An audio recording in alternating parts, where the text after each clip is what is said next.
Halo, Assalamualaikum anak-anak kelas 1. Apa kabar?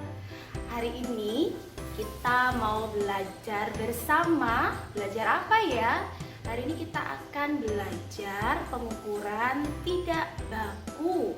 Wah, apa itu ya pengukuran tidak baku?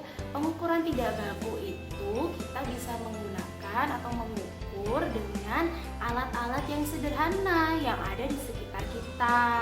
Contoh mengukur dengan tidak baku kita bisa menggunakan, contohnya adalah pakai jengkal tangan, terus depa, gini, terus langkah kaki. Kemudian kita juga bisa menggunakan seperti pensil yang kita jadikan sebagai satuannya. Atau yang lainnya, mengukur menggunakan jengkal biasanya kita pakai untuk mengukur benda-benda yang memang ukurannya pendek, seperti buku, terus meja, dan lemari. Mengukur panjang lemari kita bisa menggunakan jengkal. Sedangkan untuk mengukur menggunakan langkah kaki, biasanya kita gunakan itu untuk mengukur benda yang ukurannya lebih panjang, seperti mengukur panjang kamar, terus panjang teras, atau misalkan panjang rumah, kita bisa menggunakan langkah. Yuk, sekarang Ustazah ajari bagaimana cara mengukur menggunakan jengkal. Yang dinamakan satu jengkal itu mulai dari jempol sampai dengan kelingking. Ini namanya satu jengkal. Apa anak-anak? Satu jengkal. Nah, sekarang kita praktek bagaimana cara mengukur meja dengan menggunakan jengkal. Yuk, kita praktek yuk. Kita akan mengukur panjang meja ini ya dengan menggunakan jengkal. Nah, masih ingat jengkal itu adalah dari jempol sampai dengan kelingking. Jadi satu jengkal seperti ini. Ya, yuk kita hitung panjangnya. 1 2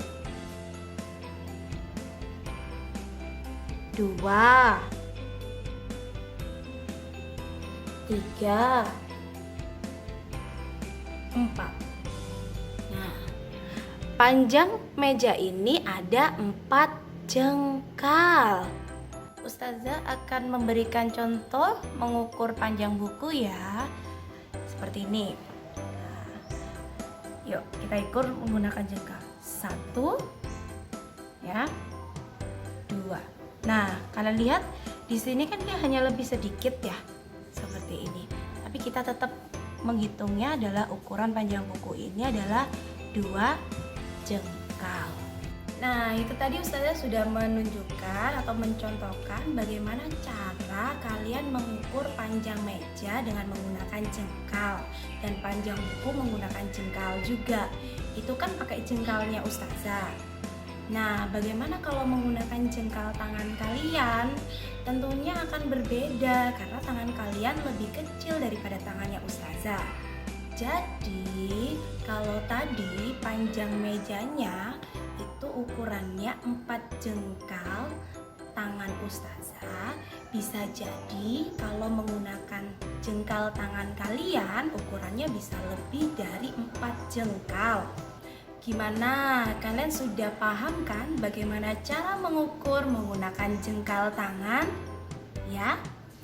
Sekarang kita akan belajar mengukur menggunakan langkah kaki. Mengukur menggunakan langkah kaki itu adalah kalian berjalan seperti biasanya sambil menghitung langkah kaki kalian. Yuk, sekarang kita praktek mengukur menggunakan langkah kaki. Kita akan mengukur menggunakan langkah kaki untuk panjang selasar kelas ini, mulai dari ujung sini sampai dengan ujung sebelah sana.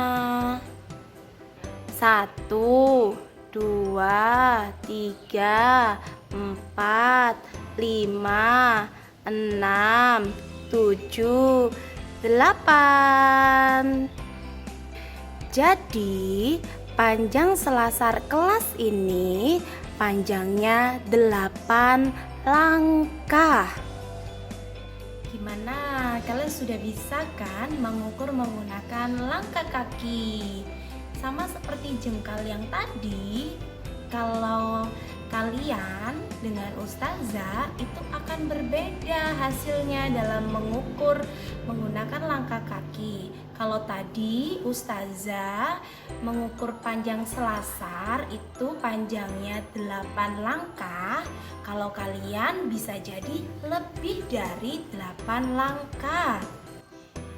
Sekarang giliran kalian menyelesaikan tantangan dari Ustadz Ustazah mengukur menggunakan jengkal dan langkah kaki. Selamat mengerjakan ya, dan terima kasih sudah belajar bersama dengan Ustazah. Sampai ketemu. Wassalamualaikum warahmatullahi wabarakatuh.